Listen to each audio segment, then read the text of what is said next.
My name's Ed Snowden. I'm 29 years old. I work for Booz Allen Hamilton as an infrastructure analyst for NSA in Hawaii. What are some of the positions that you held previously within the intelligence community? I've been a systems engineer, systems administrator, senior advisor for the Central Intelligence Agency, solutions consultant, and a telecommunications information systems officer. One of the things people are going to be most interested in trying to understand who you are and what you're thinking is there came some point in time when you crossed this line of thinking about being a whistleblower to making the choice to actually become a whistleblower. Walk people through that decision-making process. When you're in positions of privileged access, like a systems administrator for these sort of intelligence community agencies, you're exposed to a lot more information on a broader scale than the average employee. And because of that, you see things that may be disturbing, but over the course of a normal person's career, you'd only see one or two of these instances. When you see everything, you see them on a more frequent basis. And you recognize that some of these things are actually abuses. And when you talk to people about them, in a place like this where this is the normal state of business, people tend not to take them very seriously and move on from them. But over time, that awareness of wrongdoing sort of builds up and you feel compelled to talk about it. And the more you talk about it, the more you're ignored, the more you're told it's not a problem. Until eventually you realize that these things need to be determined by the public, not by somebody who was simply hired by the government. Talk a little bit about how the American surveillance state actually functions. Does it target the actions of Americans? NSA and the intelligence community in general is focused on getting intelligence wherever it can by any means possible that it believes on the grounds of sort of a self-certification that they serve the national interest. Originally, we saw that focus very narrowly tailored as foreign intelligence gathered overseas. Now, increasingly, we see that it's happening domestically. And to do that, the NSA specifically targets the communications of everyone. It ingests them by default.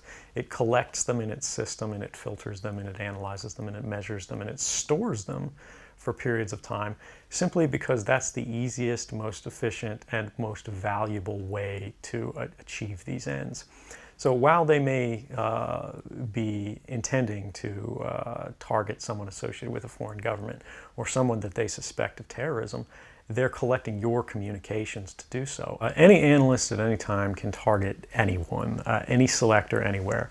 Where those communications will be picked up depends on the range of the sensor networks and the authorities that that analyst is empowered with. Not all analysts have the ability to target everything, but I, sitting at my desk, certainly had the authorities to wiretap anyone, from you or your accountant to a federal judge to even the president if I had a personal email. One of the extraordinary parts about this episode is that usually whistleblowers do what they do anonymously and take steps to remain anonymous for as long as they can, which they hope often is forever. You, on the other hand, have decided to do the opposite, which is to declare yourself openly as the person behind these disclosures. Why did you choose to do that? I think that the public is owed an explanation of the motivations behind the people who make these disclosures that are outside of the democratic model. When you are subverting the power of government, that's a fundamentally dangerous thing to democracy. And if you do that in secret consistently, as the government does when it wants to benefit from a secret action that it took, it'll kind of give its officials a mandate to go, hey, tell the press about this thing and that thing, so the public is on our side. But they rarely, if ever, do that when an abuse occurs. That falls to individual citizens, but they're typically maligned. It becomes a thing of these people are against the country, they're against the government. But I'm not. I'm no different from anybody else. I don't have special skills. I'm just another guy who sits there day to day in the office, watches what's happening, and goes, this is something that's not our place to decide. The public needs to decide whether these programs and policies are right or wrong. And I'm willing to go on the record to defend the authenticity of them and say, I didn't change these. I didn't modify the story. This is the truth. This is what's happening. You should decide whether we need to be doing this. Have you given thought to what it is that the U.S. government's response to your conduct is, in terms of what they might say about you, how they might try to depict you, what they might try to do to you? Yeah, I could be, rendered by the CIA. I could have people come after me, or any of their third-party partners. They work closely with a number of other nations, or they could pay off the triads, or any of their agents or assets. We've got a CIA station just up the road in the consulate here in Hong Kong, and I'm sure they're going to be very busy for the next week.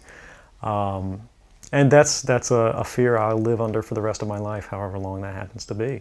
You can't come forward against the world's most powerful intelligence agencies and be completely free from risk, because they're such powerful adversaries that no one can meaningfully oppose them. If they want to get you, they'll get you in time. But at the same time, you have to make a determination about what it is that's important to you. And if living unfreely but comfortably is something you're willing to accept, and I think many of us are, it's the human nature.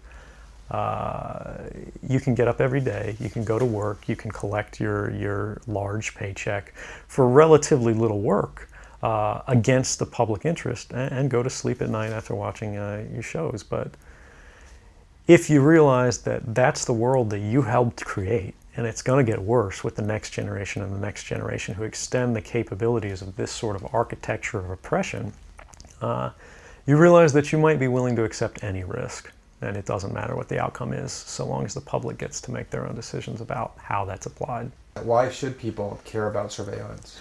Because even if you're not doing anything wrong, you're being watched and recorded. And the storage capability of these systems increases every year consistently by orders of magnitude, to where it's getting to the point you don't have to have done anything wrong. You simply have to eventually fall under suspicion from somebody, even by a wrong call. And then they can use the system to go back in time and scrutinize every decision you've ever made, every friend you've ever discussed something with, and attack you on that basis to sort of derive suspicion from an innocent life and paint anyone in the context of a wrongdoer. We are currently sitting in a room in Hong Kong, which is where we are because you traveled here.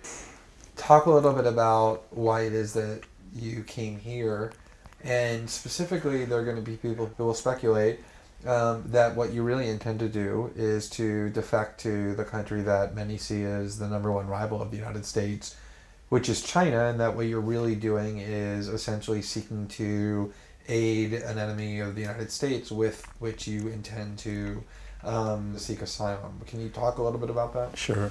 So there's a couple assertions in those arguments that are sort of embedded in the questioning of the choice of Hong Kong.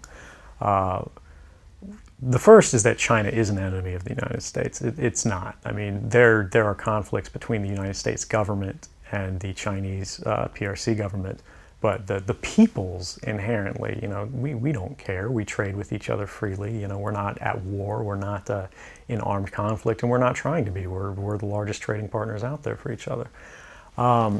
Additionally, Hong Kong has a strong tradition of free speech. People think, oh, China, great firewall. Mainland China does have significant restrictions on free speech, but the people of Hong Kong have a long tradition of protesting in the streets, of making their views known. The internet is not filtered here, no more so than any other Western government. And I believe that the Hong Kong government is actually independent in relation to a lot of other leading Western governments. If your motive had been to harm the United States and help its enemies, or if your motive had been personal material gain, were there things that you could have done with these documents to advance those goals that you didn't end up doing? Oh, absolutely. I mean, anybody in the positions of access with the technical capabilities that I had could, suck out secrets, pass them on the open market to Russia. They always have an open door, as we do. I had access to, the full rosters of everyone working at the NSA, the entire intelligence community, and undercover assets all around the world, the locations of every station we have, what their missions are, and so forth. If I had just wanted to harm the U.S., that you could shut down the surveillance system in an afternoon. But that's not my intention, and I think for anyone making that argument, they need to think, if they were in my position, and you live a privileged life, you're living in Hawaii in paradise and making a ton of money, what would it take to make you leave everything behind? The greatest fear that I have regarding the outcome for America of these disclosures is that nothing will change. People will see in the media all of these disclosures. They'll know the lengths that the government is going to grant themselves powers unilaterally to create greater control over American society and global society. But they won't be willing to take the risks necessarily to stand up and fight to change things, to force their representatives to actually take a stand in their interests. And the months ahead, the years ahead, it's only going to get worse until eventually there will be a time where policies will change, because the only thing that restricts the activities of the surveillance state are policy. Even our agreements with other sovereign governments, we consider that to be a stipulation of policy rather than a stipulation of law. And because of that, a new leader will be elected. They'll flip the switch, say that because of the crisis, because of the dangers that we face in the world, some new and unpredicted threat, we need more authority, we need more power, and there will be nothing the people can do at that point to oppose it, and it'll be turnkey tyranny.